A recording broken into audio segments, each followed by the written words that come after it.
the New York Yankees of all teams, possibly. And who would have thought the Yankees would be where they are now in more ways than one? But before we get to that, you're listening to Hot News Talk Radio, AM 1240. You can find us on Twitter. You can find us on Facebook. Just search Hot News Talk Radio, and you can have us wherever you go. If you are in your car and you want to leave your car, but you still want to listen to Hot News Talk Radio, no need to be trapped in the driveway. Simply download the TuneIn Radio app for your iPhone in the Apple Store or your Android phone in the Google Play Store.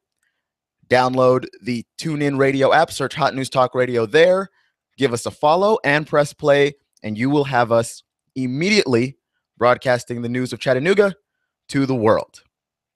So I'm pretty excited about college football being back. I'm excited about all football being back, really, but because the NFL is making me upset, I am a Redskins fan, and there is nowhere I can turn to hide from this mess. The dumpster fire that is the football team that I support. There's nowhere that I can go. I'm stuck with this. This is my curse. This is the cross that I have to bear, and I have to man up and get it done. But I really don't want to talk about RG3 anymore, except things just keep happening. It's like this place is on fire. Like maybe the Redskins should change their name. Maybe they're just cursed. Maybe that's what it is. You know, the old joke about if you build something on top of an old Native American burial ground, you'll be cursed and doomed to a fate apparently worse than death. I think the Redskins should just change their name out of, maybe it might change something about that team, because they are in the pits right now as the blows keep coming. There was a fan on Instagram that posted a post about the Redskins owner Daniel Snyder basically calling for the impeachment of the team owner, which team owners cannot be impeached, by the way. That's just Redskins fans don't like Daniel Snyder very much. I don't like Daniel Snyder very much, but he bought the team fair and square. You can't impeach the owner. I don't think the mess that's happening right now with the Redskins is any of his fault. So leave Daniel Snyder alone. But apparently Robert Griffin III's Instagram account liked that post, and so it seemed to insinuate that he was behind the ousting of the owner, the impeachment of the team owner, who of course writes his paycheck. And the whole thing spiraled out of control. He said it was an intern that basically liked the post using his account, which I do believe, because I mean, these guys don't have time to sit down on Instagram and look through posts, and you have a whole brand, right? You have a logo, you have all of these things. So you have all of these things. There's no reason for you to sit down and do it yourself. You have people that do this stuff for you. LeBron does, everybody does. So it does make sense in a lot of ways that Robert Griffin didn't do that himself, but it just looks bad. It's just adding more drama to the team, just extra things that are unnecessary in terms of the direction that they're trying to go, which is in a positive direction. They're trying to rebuild this team from a 3-win team last season and a 3-win team the season before. Like, they're trying to win some football games, move in a positive direction, do something right for once. The fan base is angry and upset. We're so jaded by now. And this just adds to it. This just adds to all of the rubbish that just keeps coming out of this team. There's no offseason that you can have without the Redskins in it. You just can't escape it.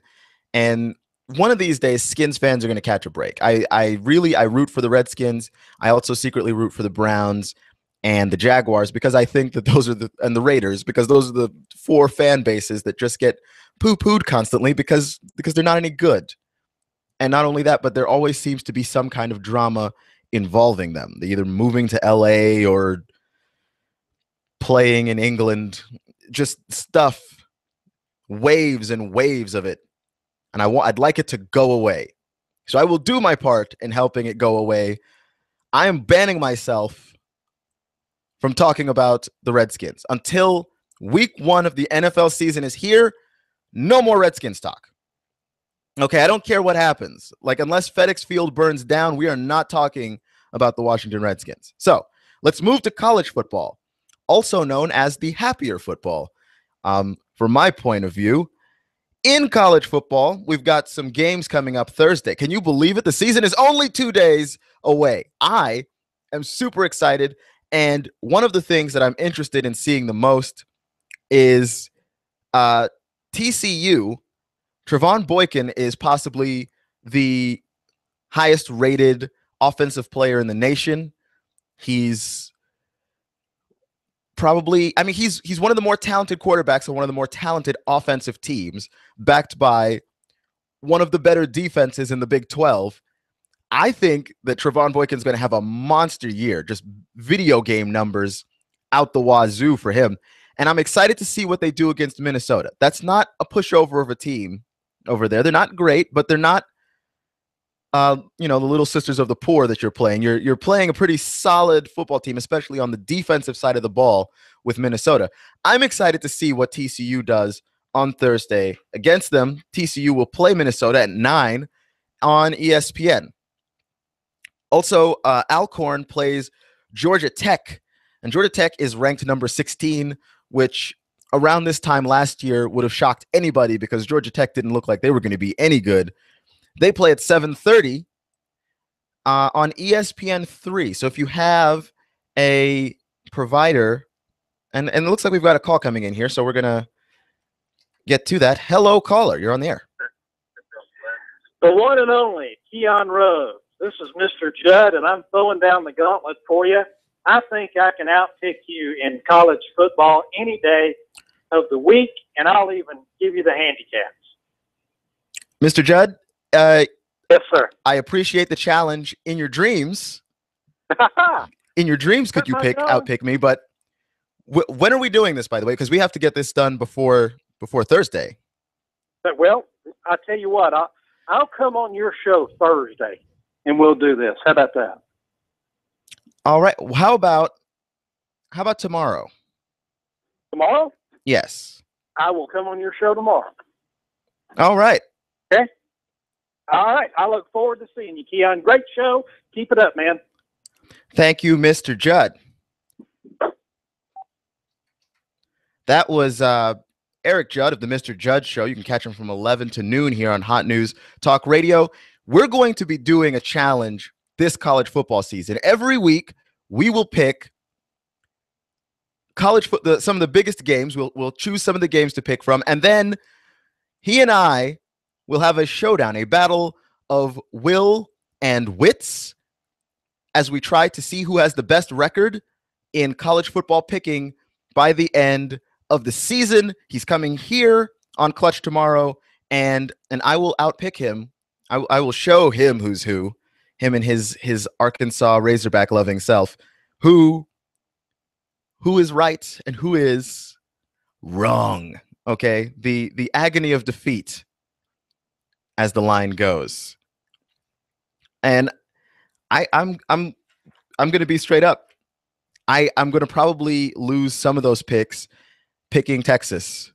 That's my team. That's who I grew up with. I have trouble picking against them. I have trouble being objective and picking with sense and reason when it comes to Texas. I'm blinded by the burnt orange. I can't make correct decisions with that. But in college football, not only is the picking contest between Mr. Judd and I a huge story, but another huge story would be the Big Ten and how the Big Ten has kind of risen to the heights that it is. They have the national champions, the defending national champions, the Ohio State Buckeyes, coached by Urban Meyer. They have incredible depth, a fairly easy schedule.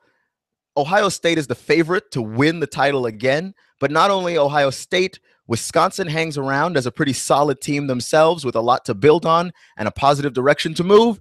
And of course, no one can forget Michigan State and the arrival of the ever controversial Jim Harbaugh, who after was the 3 seasons in the NFL with the San Francisco 49ers, taking them all the way to the Super Bowl before he got into, shall we say, a dispute with management that had him ousted from the team. I mean, he's one of those rare situations where you're a coach, you're winning.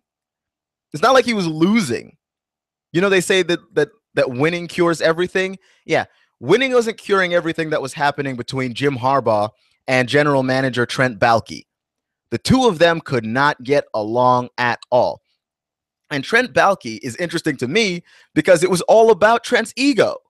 It seemed that Trent Baalke did not like that Jim Harbaugh was getting all of the credit for the team winning, so out the door went Jim. And they also had a few personnel disagreements in terms of who to bring into the team and who to have in various positions. So it looks like basically Trent Baalke made the wrong decision. The team has gotten progressively worse. Not all Baalke's fault. You had Chris Borland retire, Patrick Willis retire. You had Frank Gore go to Philadelphia. It just continued to stack on, players leaving, and they left after Jim left. So it almost seems like the players had the respect of their head coach, Jim Harbaugh, and when the coach left, there's nothing to keep them around. And now Jim Harbaugh's in Michigan State coaching the Spartans. Sorry, Michigan State. Michigan. He's coaching the Wolverines. My bad. He's coaching the Wolverines. He has a lot of he has an undying love for legendary Wolverines head coach Bo Schembechler, and the Spartans aren't bad either. I actually wrote those two things together in my notes, and so I've basically been saying that over and over again. Michigan, Michigan State, Wisconsin, Ohio State. The new depth of the Big Ten makes them a highly interesting conference to watch. Unlike some other conferences I could name, like the Big 12, where there's Baylor and TCU. Both of those teams could make the college playoff this year, but in all likelihood, no other team from the Big 12's got a shot. Texas, Oklahoma, the traditional powers of that conference, they don't really have a shot. So that's pretty sad for the Big 12, but for the Big 10, for the SEC, for the Pac-12, these conferences are gaining depth. And I have a few ideas about the SEC because here's the thing. The SEC is one of those conferences. They reached such high heights. They went to 9 national title games in a row represented by one of their teams, and they won a number of them. And people are starting to ask now, because the SEC hasn't won since 2012. People are starting to ask the question, has the Southeastern Conference declined? Is it declining? My answer is yes and no. There's a number of reasons why it's both. I have a big reason there, one of which is, hey, you're the team on top. There's not a whole lot of places to go but down. You're the conference that's the best conference.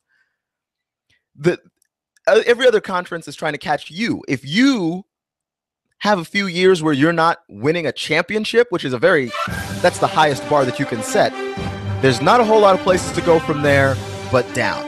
We'll get into the rest of the Southeastern Conference, break it down a little bit, and we'll talk about Major League Baseball, the wild card picture shaping up here on Clutch with Keon Rose.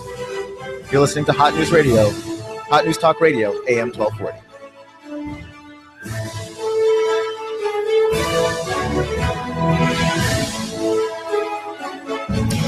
Compass Media Network's coverage of the NFL. Hi, this is Jerry Recco. Join Kevin Ray, Danny White, myself for all the action. Hot News Talk 1240. If it's the NFL, it's right here. You give us 12 minutes and 40 seconds, we'll give you Chattanooga and the world. Hot News Talk 1240.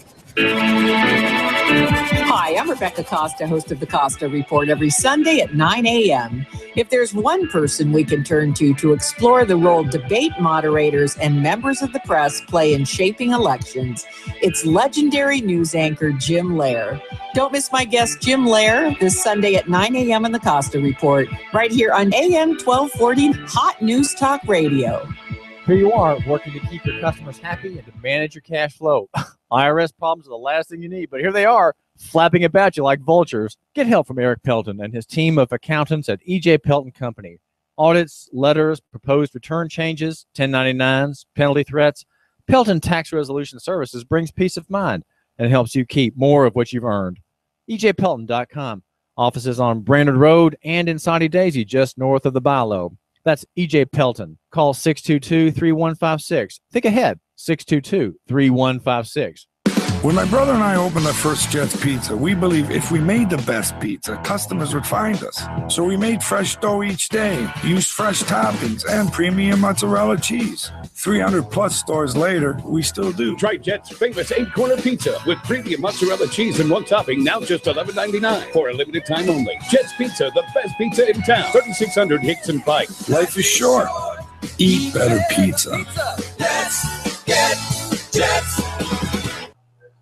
Are you tired of working in corporate America, or have you recently lost your job and would like to consider owning your own business? If you are, please call me, as I can help you look at franchises or business opportunities that fit you, the economy that we're in, and the type of businesses that are right in the greater Chattanooga area. After I help my clients find the right opportunity, I also help them find the best way to finance the business, including paying yourself through the startup phase. If you would like to learn more about opportunities that may be right for you, please call me for a free assessment. My name is Bruce Krebs at the Entrepreneur Source. Phone number is 423-875-5621.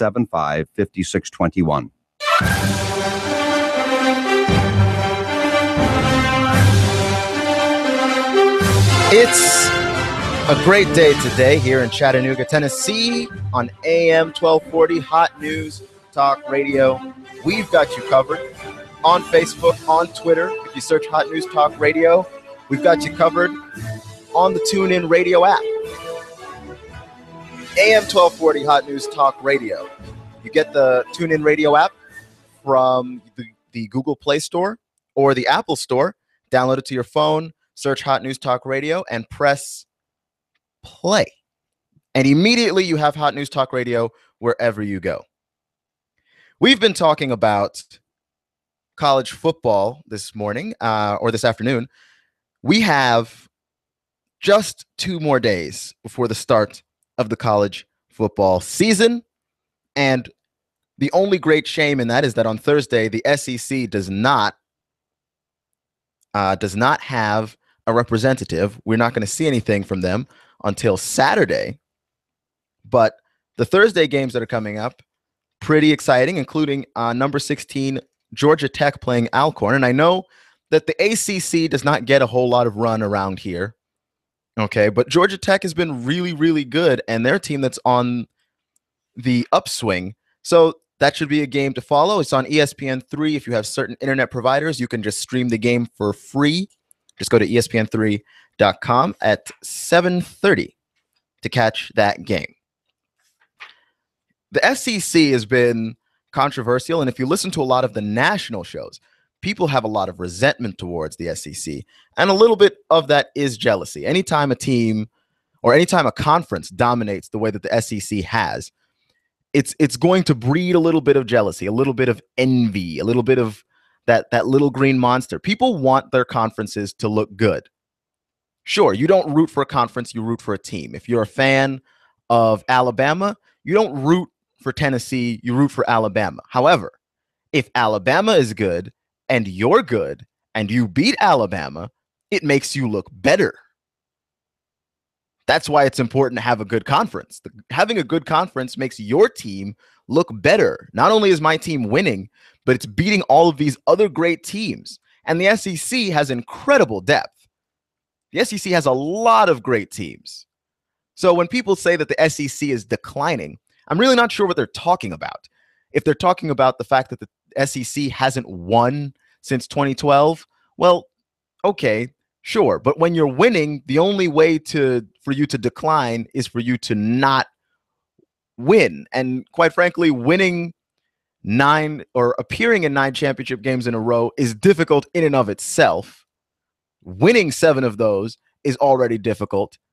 I mean, the only way that the SEC could have gone from there was down. And they can bounce back up again just as easily. It's not like they've lost the talent. It's not like they've lost the great teams. The problem with the SEC, and I think that the reason why, if you're an SEC fan, you might want them to expand the college football playoff. I don't. As a general college football fan, I don't want them to expand it. But I think a lot of SEC teams will miss opportunities to make it into the college football playoff, especially since the committee, at least last season, favored conference champions over anybody else. What makes it hard for the SEC is that because the conference is so deep, these teams are beating each other up. These teams are cannibalizing one another and making it difficult for one representative to be truly no loss or a one-loss team. And that makes it makes you look like you're not winning a lot of games when in actuality you're winning a lot of very difficult games and you lost two easy ones. Where you look at a team like Baylor, especially Baylor's season last season, Baylor in terms of strength of schedule had one of the worst, possibly one of the worst schedules. They had a schedule with nobody on it outside of TCU, and had they not lost that game to West Virginia, they would have been in the college football playoff with a strength of schedule that ranked in the mid hundreds of college football. I think they were about 150th, 160 something in the nation in terms of strength of schedule. So you're an SEC fan looking at Baylor leapfrogging you, and you're like, why? We had to play Alabama, Tennessee, Arkansas, Mississippi State. Why do we get leapfrogged? Well, it's because your teams cannibalize each other and beat each other up. And if you had 4 more teams in the playoff, it was, instead of a 4-team playoff, you had an 8-team playoff or a 6-team playoff with a wild card or something like that. The SEC doesn't get punished nearly as badly. It gets punished the way the system is now. When there was just 2 teams and you just picked 2, the SEC wasn't punished at all because the SEC definitely had one of the top 2 teams in the nation. Where you are now, you're in a no man's land where maybe one SEC team makes it in, but if all the SEC teams beat each other up, they make each other look like they're middle of the pack, middle of the road teams, and then your SEC champion, if they don't look strong, SEC might not be represented in the college football playoff. And that's just the way that it works. That's just how the system is set up. And so I think a lot of fans nationally are pleased with the college football playoff because they don't have to hear about the SEC and the dominance as much, and they're jealous of that. And it gives everyone an opportunity to have that, especially a conference like the Big 12, like the Big 10. Those conferences are top heavy. They're not deep. The Big 10's getting deeper, and I don't expect Texas and Oklahoma and Oklahoma State to be down for as long as they are. Like they're not going to be the cellar dwellers forever. These teams are going to get better. They're too big. They're too talented. They have too much money. They'll attract people. They'll get players. They'll be good again. And I don't see in the near future TCU and Baylor going anywhere. The Big 12 will get deeper. The Big 10 will get deeper. But at the moment, the SEC and the Pac-12, that's where it's at. That's where the depth is at. And those 2 conferences beat each other up, and they get penalized in a lot of ways for being good. So 4 teams, and I don't think that they should expand the playoff for that reason, but 4 teams is not enough teams.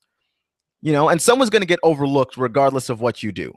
When you just picked the national champions, you picked team 1 and team 2 and said you play each other for the national title, there was always 3 or 4 teams in the discussion that could have made it into that national title game, and you had to leave one out. Now you've got 4 teams. Guess what? Now you've got 6 or 7 teams in that conversation that could make it in the playoffs, and you're going to have to leave a few out. That's the way it is. That's just the way it works. Someone's going to be left out. For goodness sakes, college basketball has a massive 64-team tournament, and we're still talking about people getting snubbed and being left out. You're just going to have to deal with it. But I don't think that having a good conference is something that is punishable. And I think the Alabamas of the world, Arkansas, well, maybe not Alabama. Alabama's got as good a shot of anybody of making the playoff. But your Arkansas, your maybe Tennessee, you're a team that could be on the bubble, you know, you get overlooked. You do. You're going to be on the outside looking in, and you may not deserve that. You might be better than a team that does get in. But four teams is too small, in my opinion. I think 8 would be too big. I like the idea of a wild card. Just 2 extra teams play each other for the opportunity to get in there. Something. Because I don't like the 3 losses in the SEC, in my opinion, is better than a lot of times 1 loss in like the Big 12. It's a weaker conference. You don't play anybody. You play like two hard teams, and then maybe 1 out of conference team that's tough, and then you're done. You're supposed to make it through the Big 12 schedule with 0 to 1 losses. That's how it's built. The SEC is not built that way. If you're in the SEC West, I am so sorry for you. I feel really badly for you. You will lose games because teams are just good. Plain and simple. Speaking of wild cards and playoffs, I'm really a huge fan of what's happening in Major League Baseball right now, and I've been following it. I'm not a fan of the fact that my Washington Nationals are probably going to miss it, despite having what many thought early on was the best pitching rotation in the major leagues, and probably still is, but they're not playing like it. But the teams that could make the playoffs, very excited to see them. In the National League, it's the Mets, the Cardinals, and the Dodgers, and your 2 wildcard teams as of this moment. If the season ended today, would be the Pirates and the Cubs. The Pirates are good and have been good for a couple of years, but I remember when the Pirates came out of nowhere. When the Pirates made the playoffs and everyone said, wait, what? The Pirates were so bad for so long. It was something like 19 years. The Pirates, they're here and they're strong, and they've got Andrew McCutchen and some other stars, and this team looks good. They look really good. And the Cubs have been bad for a very long time, and they've got an opportunity to make the playoffs, an opportunity to make history if they can win a title, because it's been over 100 years since they've done so. And then, of course, you know, the Cardinals and the Dodgers are the 2 teams in the National League that are not surprising at all. They make it every year. They're always here. The Cardinals win it like every other year. You know, that's what it's going to be. But the Mets were awful too. The Mets were really, really bad. They had a great first half to the season last year, and then they completely collapsed and imploded like the Mets are ought to do. And this season has been a completely different story. They've remained consistent. They've played very good baseball. They've managed to catch the Nationals, who are leading the division, the NL East, and they caught the Nationals and passed them, and now they've got an opportunity to make the playoffs. And if they can hold off the Nationals, they probably will. In the American League to me is even more fun, because you've got the division leaders, the Kansas City Royals, who last year were the surprise, darling, sweetheart team of everybody. Nobody saw that coming. In come the Royals, and they make it all the way to the World Series, go to Game 7 and lose the game in the 9th inning of Game 7 in the World Series. It was an incredible run by the Kansas City Royals, and they're back again to prove that it wasn't a fluke last year. And the Toronto Blue Jays are leading the American League East after years and years and years of the New York Yankees and the Boston Red Sox being the dominant storylines there. It's finally glad to see the American League East show us a new face. Jose Bautista is a guy that I really like a lot. He hits a lot of home runs, just a big hitter. But they've been pitching incredibly well over there. They made a lot of moves at the trade deadline as well, and I believe they brought in Troy Tulowitzki to be their catcher, and that was definitely an upgrade for them in terms of offensive output. I'm a huge fan of what's going on with Toronto. I hope that they can avoid the trap that the Toronto Raptors, the basketball team, fell into, which is getting involved with Drake, because Drake becomes this gigantic sideshow that overshadows your entire team. The rapper Drake, that is the same Drake that I'm referring to. He becomes this one-man carnival that overshadows the success of your team. I would like to just see the Blue Jays ignore all of that and just keep marching forward. You go, Toronto. You go. And the wild card teams for the American League, the New York Yankees, which is only hilarious to me because who would have ever thought the Yankees would be bad enough to be a wild card team when you consider how much money they have, and at the same time, considering how bad we actually thought they were going to be this year. Who thought they were going to be good enough to be in the playoffs at all this year? They had the whole thing with Alex Rodriguez hanging over them, and if Alex Rodriguez breaks the home run record, are they going to pay him more money because they had a bonus to give him? And that whole thing got awkward and weird. And the team doesn't really have a lot of depth at pitching. They've got CC Sabathia, he's their ace, and then they don't have a whole lot of depth beyond that. But you look at the Yankees, and all of a sudden you're like, this team is hitting home runs. They're pitching pretty well. You know what? The Yankees could probably do this. The Yankees are hanging around and making a legitimate run to be in the wild card, even though they're not a great team, and they'd play the Texas Rangers. And the Rangers are equally as surprising to me because in baseball, you need to have a strong bullpen. You need to have a strong rotation of pitchers. And if you lose your best guy, usually you're already behind the 8 ball. And the Rangers lost Yu Darvish early in the season. I thought they were finished. The Rangers were not finished. And we're not finished here. This is Clutch with Keon Rose. Back on the other side, we'll talk a little bit more college football and Baseball Hall of Fame fixing the World Series, possibly. This is Hot News Talk Radio, AM 1240. This is Clutch with Keon Rose. You give us 12 minutes and 40 seconds, we'll give you Chattanooga and the world. News Talk 1240.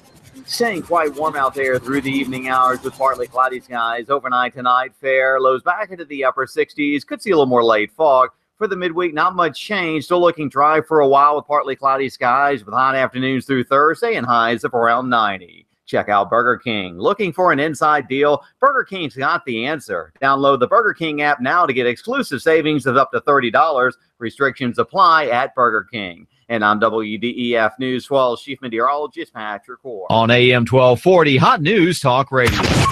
This is America Now with Meghan McCain. Al Gore running is crazy. You're flying around in your private jet all over the world, and you want average Americans to care about the environment. Don't you think you should be doing your part as well? Meghan McCain, weekdays at 7 p.m. You give us 12 minutes and 40 seconds, we'll give you Chattanooga and the world. News Talk 1240. We've got a table here at Delia's and Saudi Daisy, ready to delight in a plate of authentic Mexican food. Delia's spreads a rich selection, loaded nachos, crazy chicken, homemade tamales, maybe the enchiladas with beef, chicken, pork, quesadillas. Every dish beautifully pictured on the menu to help us decide. Join us for lunch or dinner. We're at Delia's and Saudi Daisy on Dayton Pike near the Thrasher Light. Here's dinner. Delia's uses the freshest ingredients, cooked to perfection. Nachos, homemade. Delia's open every day except the Lord's Day. For lunch and dinner, treat yourself to Delia's genuine Mexican food. In Saudi, call 521-7145. That's 521-7145. You want more business. You want to increase your bottom line. You want to spend less on advertising, imaging your business, and general expenses. You need Trade Bank. Trade Bank of Chattanooga. Trade Bank. Call now to get access to nearly 400 local businesses. Trade Bank. Call 877-2202. 877-2202. Trade Bank.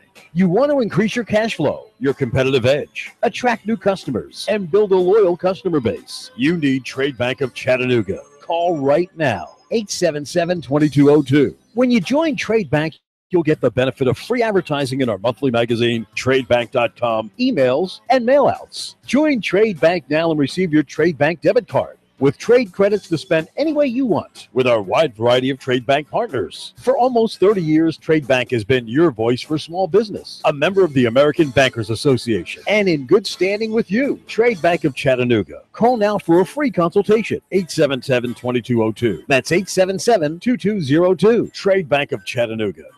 Social media, we're on that. Hot News Talk Radio on Facebook, at Hot News Talk Radio on Twitter. Download the TuneIn app and follow us anywhere at any time. AM 1240, Hot News Talk Radio. If you have the DTs, the shakes, because your phone is on the fritz, you have nomophobia. You need help. Your telecom doctor is in. Cell Surgeon at Northgate Mall. Cell Surgeon yanks open the ribcage of your phone, pries out the dead heart, and puts in the beating life that you lead on your cell phone. Broken screen, phone not charging, water damage, battery given out? Cell Surgeon at Northgate Mall next to Old Chicago Pizza. Check us out on Facebook. Open Sunday. Cell Surgeon. We bring your phone back to life. Mention Hot News Talk Radio and get 10% off. You give us 12 minutes and 40 seconds, we'll give you Chattanooga and the world. News Talk 1240.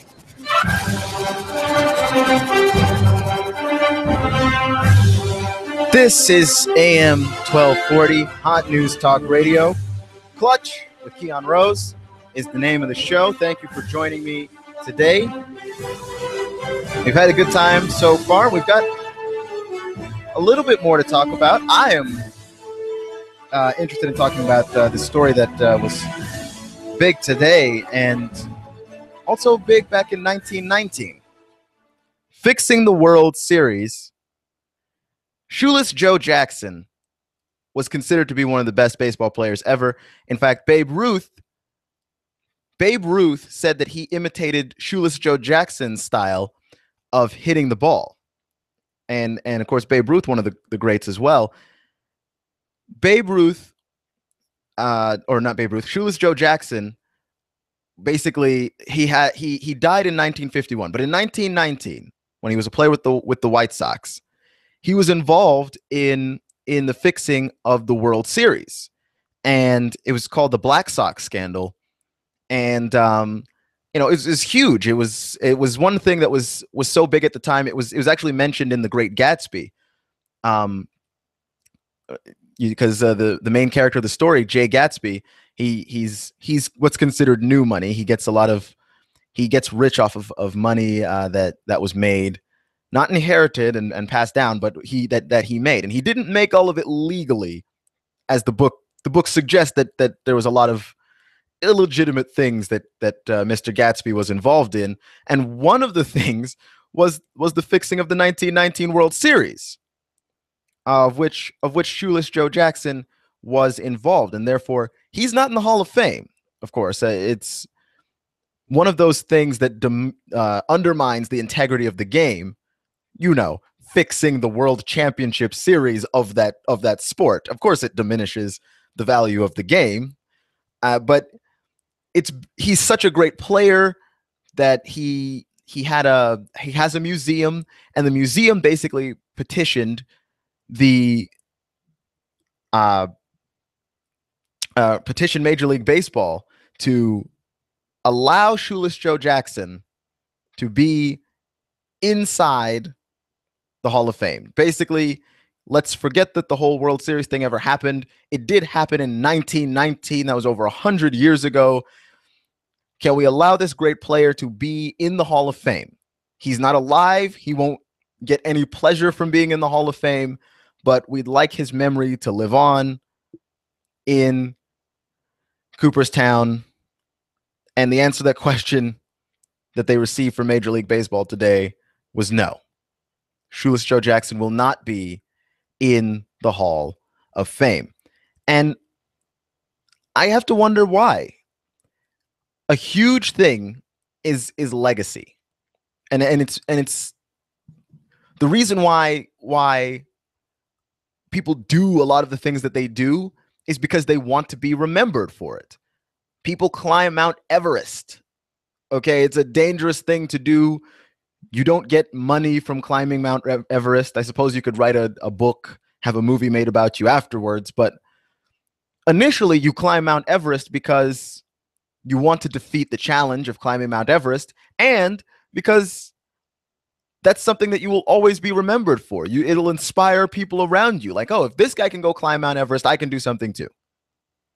You know, it's part of legacy. Legacy is something that we all fight for. I want to be a great radio host. I've worked very hard to become at least decent. At least I hope you're listening to me right now and going, this guy's pretty good. You know, and I hope to be better. And I hope to leave something behind that remains. And I think that you play sports with that same intention, that you remember all of these guys whose legacies affected you. You're a basketball fan, you remember Michael Jordan and Magic Johnson and Larry Bird and Dr. Julius Erving and all of those guys. A baseball fan, you remember Jackie Robinson and you remember Babe Ruth and Mickey Mantle. You remember the greats. And then, because their legacy was inspirational, you hope to do the same for somebody else, to leave behind something that lasts. And Shoeless Joe Jackson would have done that, except the thing that he left behind, the thing that lasts for him, is being a part of the fixing of the 1919 World Series. And MLB Commissioner Rob Manfred, who I believe the reason why the petition comes into him, and I don't have any proof of this, it's just my opinion. The reason why the petition goes into him is because he's been so far on all of the issues that have faced Major League Baseball. He's been very progressive in them. He's been very out of the box in his thinking, and to great effect. A lot of positive things have been happening for baseball, the wild card being one of those things. But another thing that he's done is add he wants to add pitch clocks, basically time between pitches. He wants to add a clock so that it's not just the pitcher, going up there to pitch whenever he feels like it and the batter getting in the batter's box whenever he feels like it. You shorten some of the times of these baseball games, which I think can only help as our attention spans get shorter and shorter. But he's been very progressive and forward thinking. So I believe the hope was Shoeless Joe Jackson hasn't had the opportunity to do anything since 1919. Can we add something to his legacy besides the fact that he helped to fix the 1919 World Series? And Manfred said no. Basically, you where does it stop? Because of course, if you allow Shoeless Joe Jackson to the Hall of Fame, he's dead. This really doesn't affect him at all. It affects his legacy somewhat, but it doesn't affect him really. But it does affect someone who is alive and wanting to be in the Hall of Fame, and that is Pete Rose. No relation. My name is Keon Rose. This is Clutch on Hot News Talk Radio. I'm not related to Pete Rose in any way, despite the fact that Mr. Judd seems to believe that I am. I do love Pete Rose, though. I thought as a baseball player, he was amazing. And I've got a picture of Pete Rose on my wall. I mean, Pete Rose hustled. He always dove into base. The play where he dove in to home plate to win the All-Star game, okay, which is not a game that has any meaning whatsoever, dove in headfirst to win the All-Star game. To me, that speaks volumes about how Pete Rose was willing to win and willing to take risks to win. And that's the kind of thing that you say that's baseball character. That's a man of character. But Pete Rose also gambled on baseball games, which wouldn't be bad in and of itself, except he was also a coach at that time, and he gambled on games that he was coaching.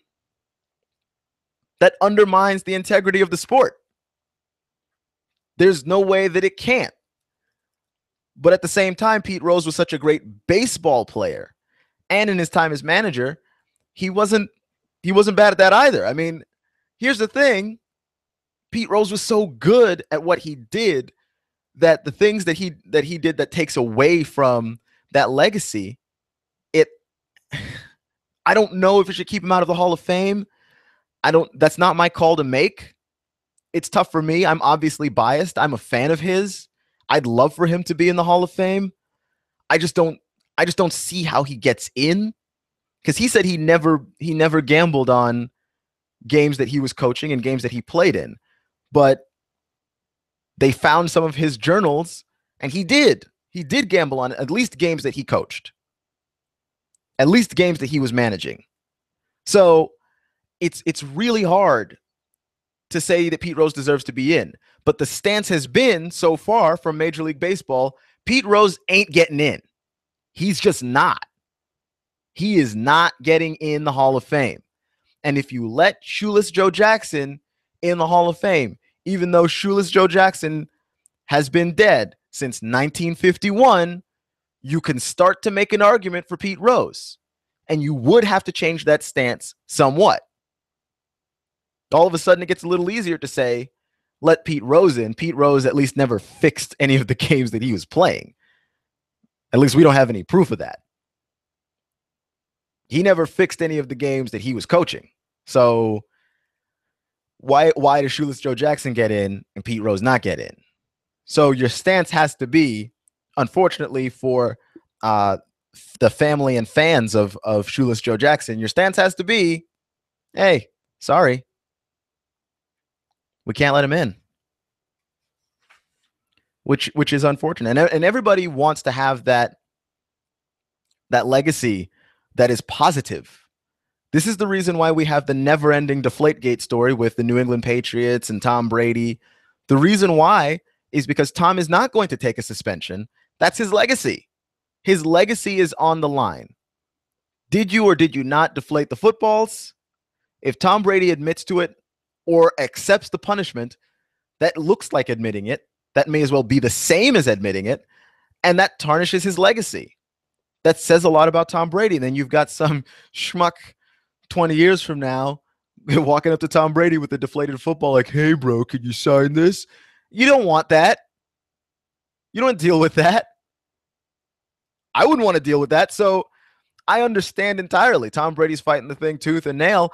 And it looks like the judge is going to rule in his favor. The judge is going to rule either today or tomorrow on whether or not Tom Brady will be suspended for any games. It looked like the suspension may be reduced to one.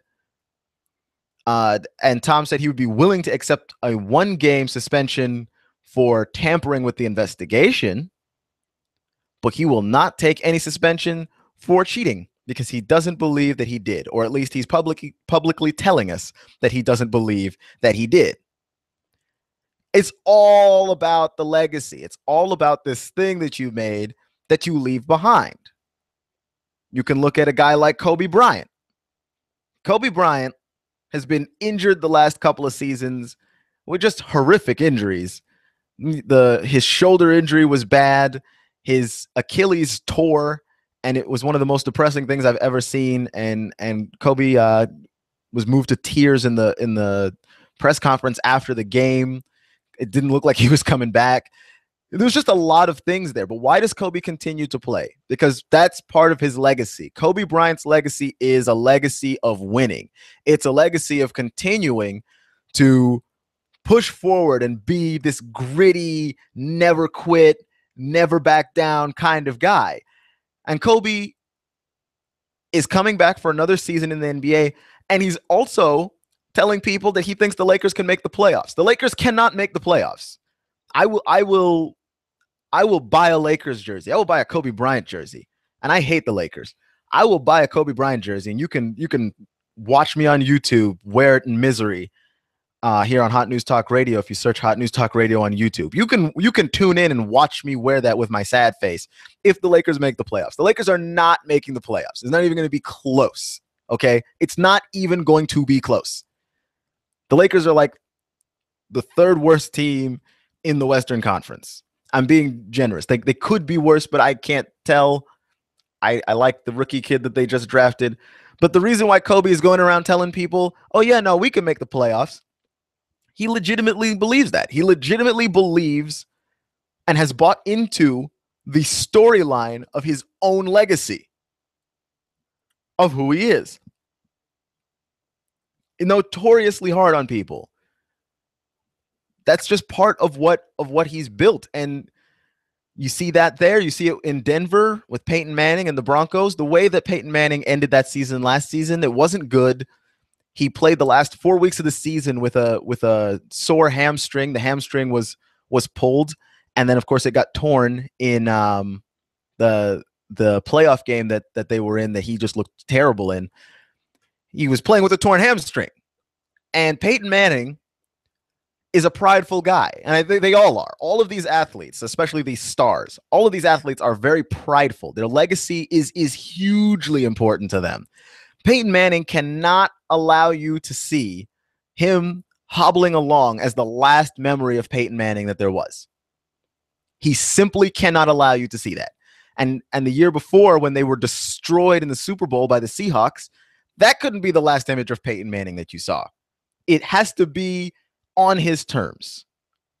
In the case of Pete Rose and Shoeless Joe Jackson, neither of those guys have control over any of this with regards to their legacy. They did have control, and they made very poor decisions that led to their legacies being tarnished.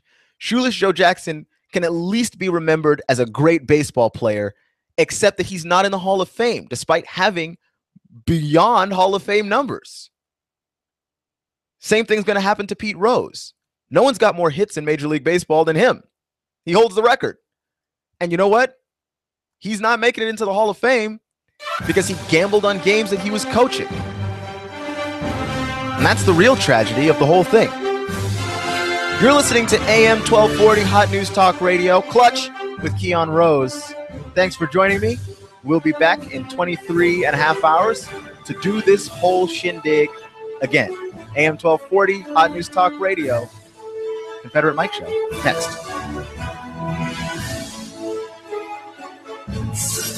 You give us 12 minutes and 40 seconds, we'll give you Chattanooga and the world.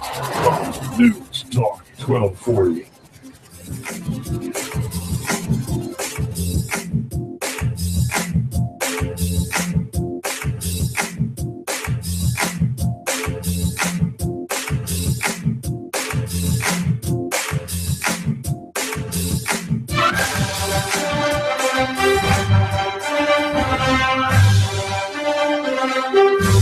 Staying quite warm out there through the evening hours with partly cloudy skies. Overnight tonight, fair.